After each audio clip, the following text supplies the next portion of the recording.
Educando, apoio cultural. Império da Pizza, a primeira pizzaria com borda vulcânica da cidade. São mais de 60 sabores feitos no forno a lenha. Peça a pizza na sua casa e, se preferir, você pode pagar no cartão de débito ou crédito. Avenida Venceslau Braz, 125, Vila Aurora. Salão Bela Lume, corte masculino e feminino.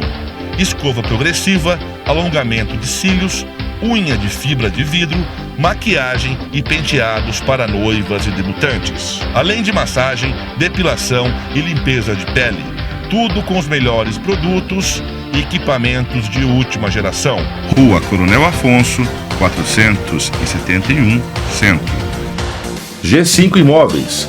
Compra e venda de casas, terrenos, apartamentos, sítios, fazendas e chácaras. Também imóveis comerciais e casas populares.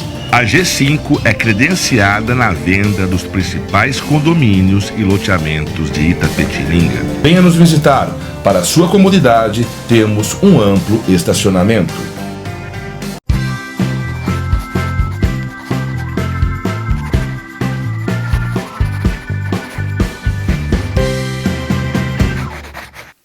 Olá, hoje no Educando, vamos conversar com a terapeuta ocupacional Valéria Brum, que vai conversar com a gente e falar sobre sua profissão.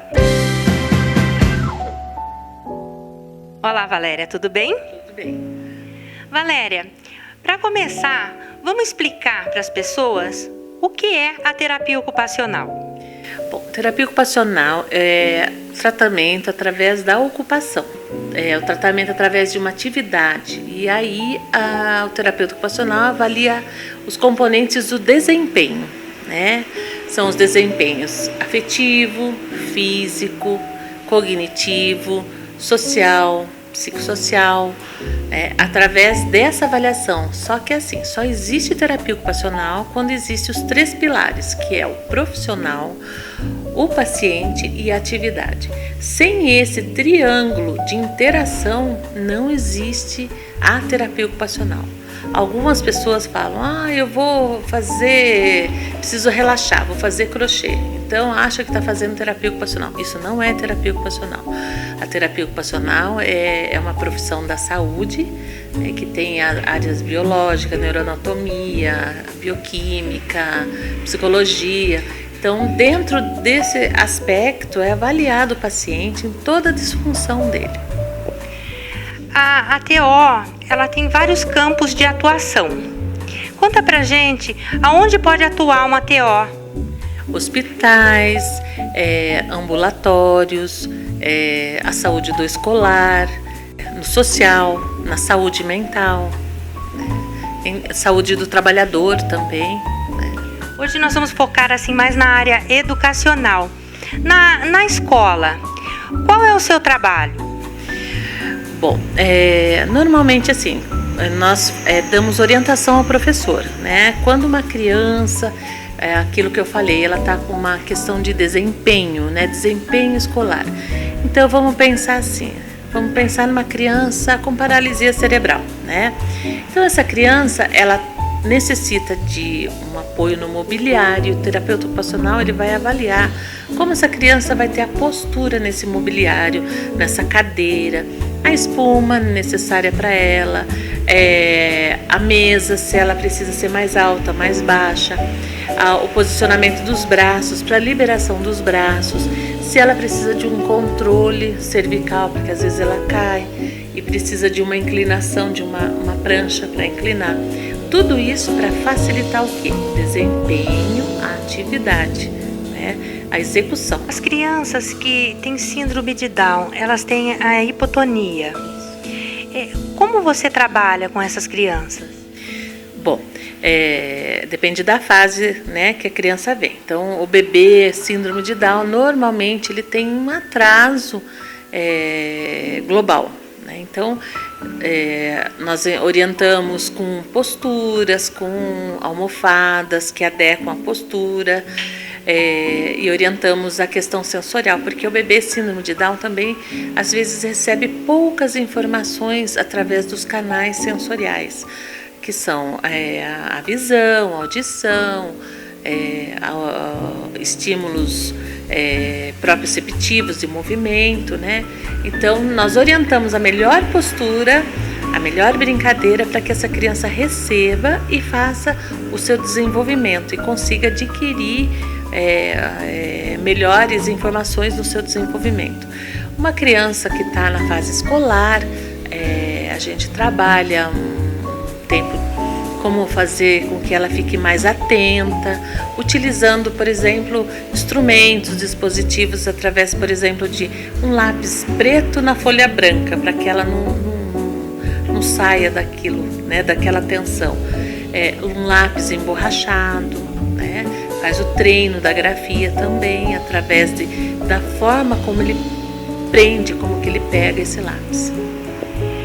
Na escola, atualmente, está chegando assim muitas crianças para o primeiro ano com a coordenação motora fina em desenvolvimento. Isso a gente pode supor que as crianças estão vindo muito cedo para a escola. Eu acho que perde aquela parte da infância, de brincar, do faz de conta. Às vezes a gente tem criança que não sabe manusear uma tesourinha e muito mais pegar um lápis e copiar da lousa. Nessa parte da coordenação motora fina, como é que o professor ele pode ajudar esse aluno a desenvolver essa coordenação? Existe atividades ou algum material fácil para o professor trabalhar em sala de aula? Bom, primeiro eu gostaria até de falar nessa questão que você falou da falta, né, dessa criança vir sem um preparo para a coordenação motora fina. Porque elas não brincam, elas não usam primeiro o que a criança teria que usar. Ela primeiro teria que usar mais os ombros nas brincadeiras, através da propriocepção, dos parques, né? Os parques hoje em dia estão sendo retirados. Existe alguma linha de trabalho das escolas que estão voltando a pensar diferente. Mas a criança, coitada, ela usa mais a mão, né? Não tem uma coordenação motora boa de ombro, né? E aí ficam exigindo para que ela tenha um uso da tesoura precoce, Então, na coordenação, como você perguntou, né? O que a gente poderia auxiliar? Na verdade, fortalecimento através de espumas, cutucar uma espuma, cutucar uma massinha, tirar lápis lá, colocar lápis lá. Então, esses são treinos de preensão. Porque agora na escrita, eu acho interessante, por exemplo, ter uma aspereza, não pode ser uma folha muito lisa se a criança não tem coordenação motora. Usar folhas mais ásperas, usar palitos de sorvete para que a criança escreva ali ou pinte, desenhe para ela treinar a apreensão através com giz de cera, pintando na madeira. Isso oferece uma textura difícil, mas faz com que a conscientização do movimento para a criança seja melhor do que ela pegar num lápis, numa caneta e tentar fazer num papel. Bom, Valéria, adorei a nossa conversa. Muito obrigada. Obrigada pela atenção. Espero ter informado a todos sobre a importância da terapia ocupacional e o desenvolvimento infantil e escolar. E o Educando fica por aqui. Até mais. Para aquele pai, aquela mãe que assiste, né, e segue o Educando, qual a dica para um pai, uma mãe, estimular o seu bebê em casa? Brincar, observar a criança, dar bastante informações sensoriais, porque a criança até de 0 a 2 anos, o cérebro dela está formando.